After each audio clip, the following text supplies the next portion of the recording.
A gente tem visto pelos últimos movimentos aí de pacotes fiscais, né? As contas nunca fecham. Então, só assim, primeiro agradecer, né, pela oportunidade mais uma vez. Na terceira vou pedir música, né? Hoje dividindo a bancada aqui com meu sócio, nosso sócio Dr. Rodrigo, né, também um grande amigo, professor nosso. E vou ter que jogar uma informação aqui, porque para a sorte do direito tributário e para o grande azar do basquete nacional, o basquete perdeu um grande expoente. Aí depois eu deixo ele contar essa história. É mesmo?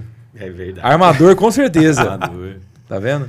Mas, gente, olha, a reforma tributária, né, impacto sobre todos nós, né, brasileiros.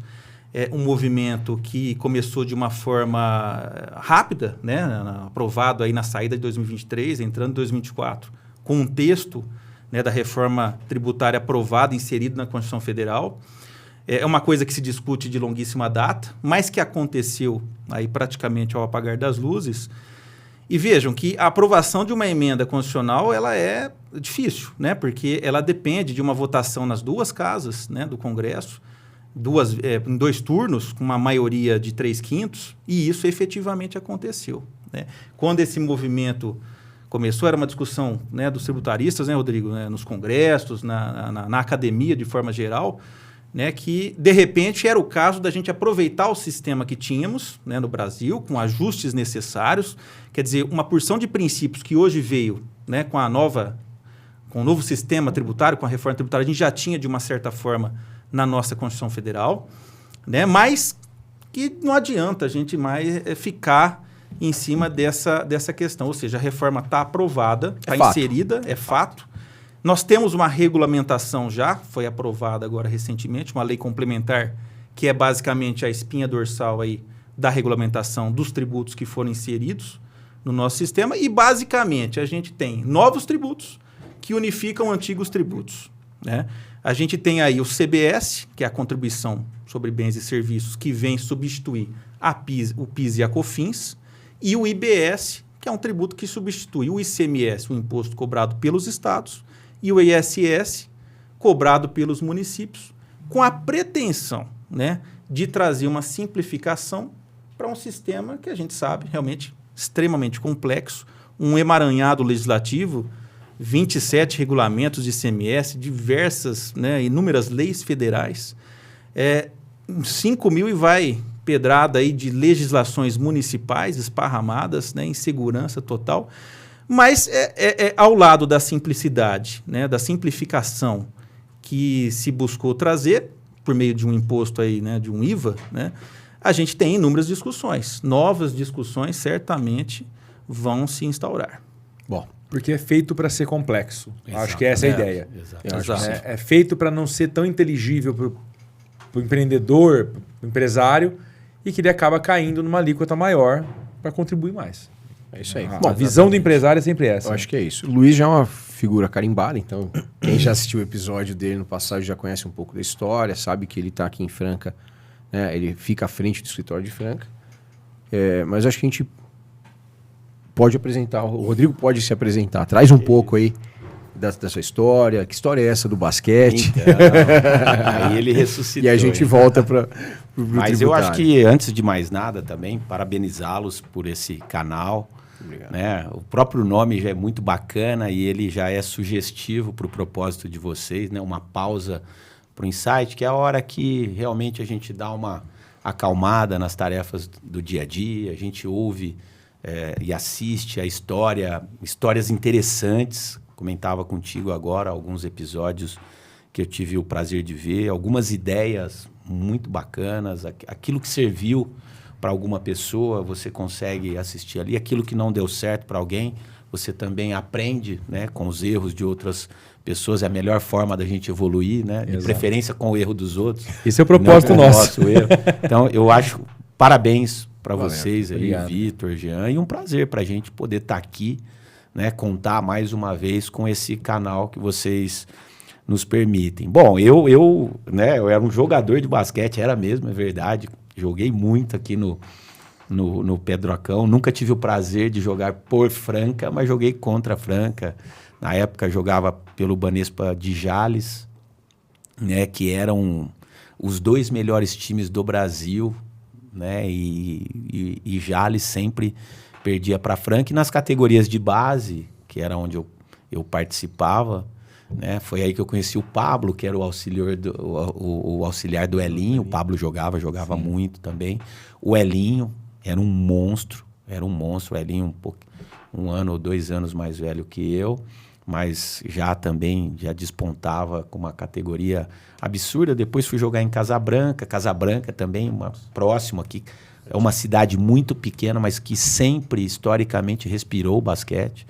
Pequenininha, mas absurda. E depois conheci minha esposa em Casabranca, conheci namorando, ela engravidou, tive que parar de jogar basquete. Acho que essa é a grande virada da chave da minha vida. Não sei se eu conseguiria alguma coisa. O Luiz brincou aí. Mas jogo basquete até hoje, disputo ainda torneios pela equipe de Master. A gente sempre está aqui por Franca, jogando com o pessoal. Eu sou um apaixonado por esporte. Falava para vocês agora há pouco, né, do pessoal do futevôlei. Eu pratico futevôlei também. Tem um pessoal muito bacana aqui em Franca.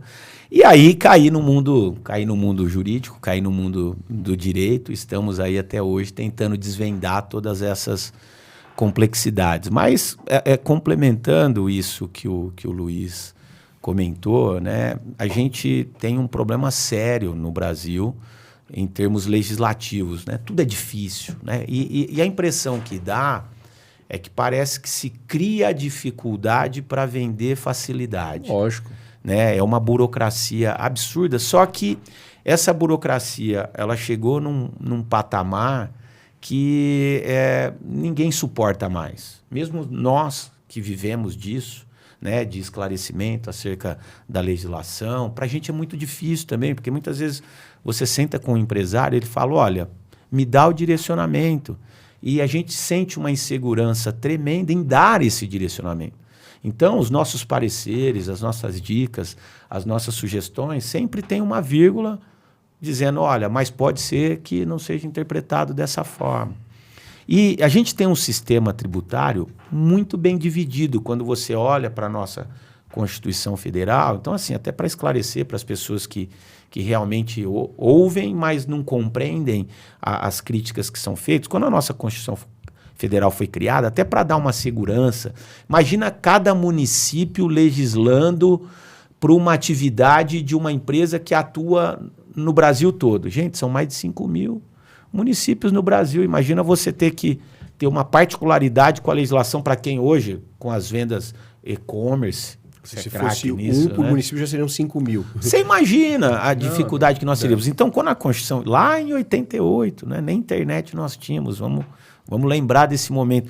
Ela foi dividida, vínhamos de um período pós-ditadura, né, e aí sem qualquer viés político, sem qualquer análise, é fato que nós tivemos uma ditadura no Brasil, e foi necessário você fortalecer os estados e principalmente os municípios, que é o local onde efetivamente as políticas acontecem. Sim.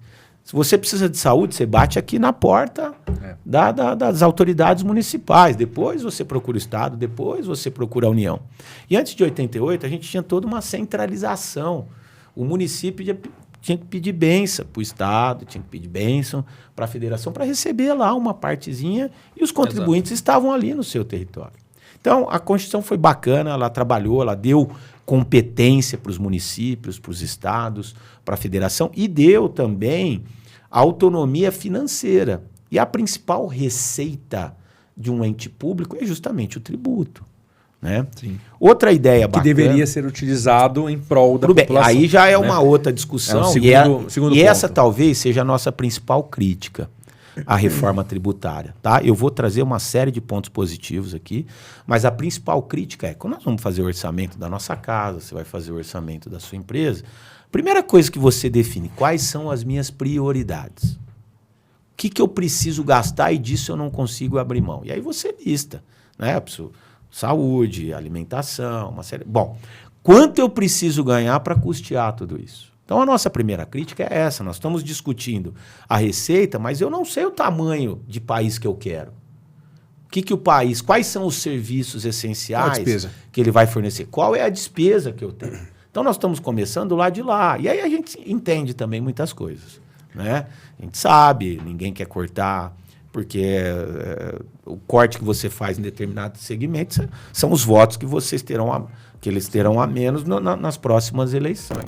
E aí, gostou desse corte? Então vai lá pro YouTube e vê o vídeo completo.